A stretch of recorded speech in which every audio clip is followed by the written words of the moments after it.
मध्य प्रदेश विधानसभा का बजट सत्र 7 मार्च से शुरू होने जा रहा है। इस मौके पर विधानसभा अध्यक्ष गिरीश गौतम ने कहा कि एक बेहद महत्वपूर्ण सत्र है और मुझे उम्मीद है कि कोरोना काल के बाद सरकार प्रदेश के विकास का बजट पेश करेगी। अनादि टीवी से चर्चा करते हुए विधानसभा अध्यक्ष ने कहा कि इस सत्र में भी कई नवाचार किए जा रहे हैं। साथ ही विधानसभा अध्यक्ष ने कांग्रेस छोड़ बीजेपी में आए विधायक सचिन बिरला को लेकर भी साफ किया कि अभी तक बिरला के दल बदल को लेकर विधानसभा को कोई आधिकारिक सूचना किसी भी दल ने नहीं दी है, जिसके चलते बजट सत्र में विधायक बिरला शामिल हो सकते हैं और अपनी पुरानी जगह पर ही बैठेंगे।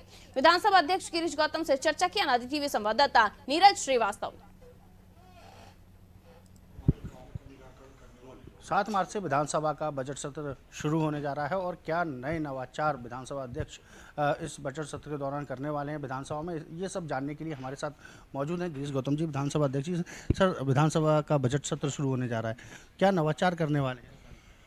विधानसभा सत्र के दरमियान भी नवाचार करूंगा। कल आपने देखा कि नवाचार मैंने किया हमारे पूर्व विधायकों को, जिनको विधानसभा के स्तर पर या विधानसभा की तरफ से कभी आहूत नहीं किया गया था, मैंने उनको सादर आमंत्रित किया। कल वो 260 की संख्या में उपस्थित हुए, अपनी बात कही उन्होंने और एक सम्मान के साथ उनको यहाँ बुलाया गया था। ये भी नवाचार था। 7 तारीख से बजट है।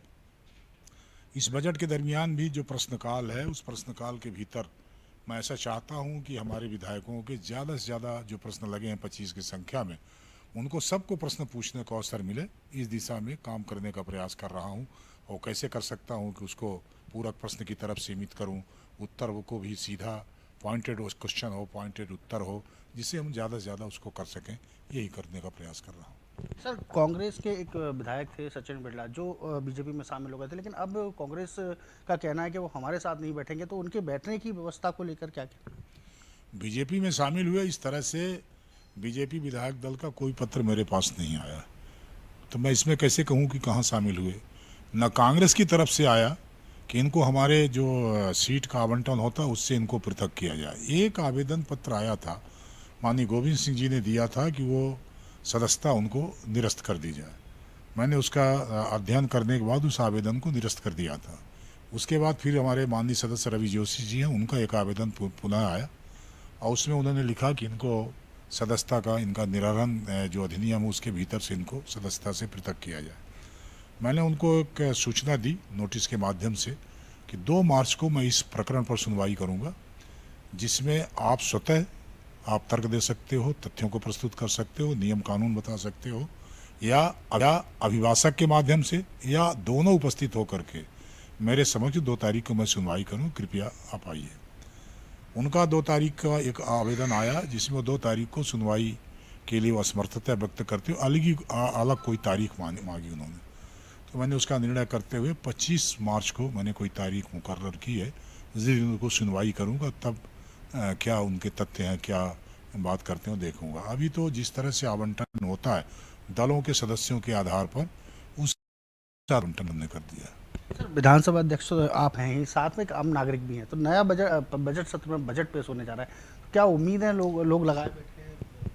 नहीं, लोग बजट में जो उम्मीद लगाए हैं वो तो अपनी जगह है, स्वाभाविक है, लोगों को उम्मीद रहती है। मैं ऐसा मानता हूं कि कोरोना काल के कारण जो हमारे सामने विपरीत परिस्थितियां सबके सामने पैदा हुई हैं, उसको देखते हुए भी ये बजट जिस तरह से निर्णय हो रहे हैं, जिस तरह से बातें आ रही हैं, उससे ऐसा लगता है कि ये सबसे बेहतरीन बजट इसलिए भी होना चाहिए कि संकट के बीच निकला हुआ बजट है, जो लोगों के कल्याण और प्रदेश के विकास के लिए ही होगा। मुझे ऐसी उम्मीद है। सर, मुख्यमंत्रियों की मूर्ति लगाने की बात की जा रही है। अभी अर्जुन सिंह जी की मूर्ति की बात आई तो उस पर कहीं ना कहीं कोर्ट ने संज्ञान लिया, तो अब विधानसभा जो आपने नया नवाचार करने जा रहे हैं उसमें मूर्तियों का मूर्ति हमने कहाँ लगाई है, और हाई कोर्ट ने ये कहा कि किसी मूर्ति को वर्जित किया गया। उनने तो ये कहा कि ऐसे स्थान पे नहीं लगाना जहाँ कोई आवागमन की समस्या होती है, ये कहा उन्होंने। तो 7 तारीख से बजट सत्र शुरू हुआ, उसमें तमाम सारे जो सवाल थे उनके जवाब दिए विधानसभा अध्यक्ष गिरीश गौतम जी। कैमरामैन इरफान के साथ नीरज श्रीवास्तव, अनादि टीवी।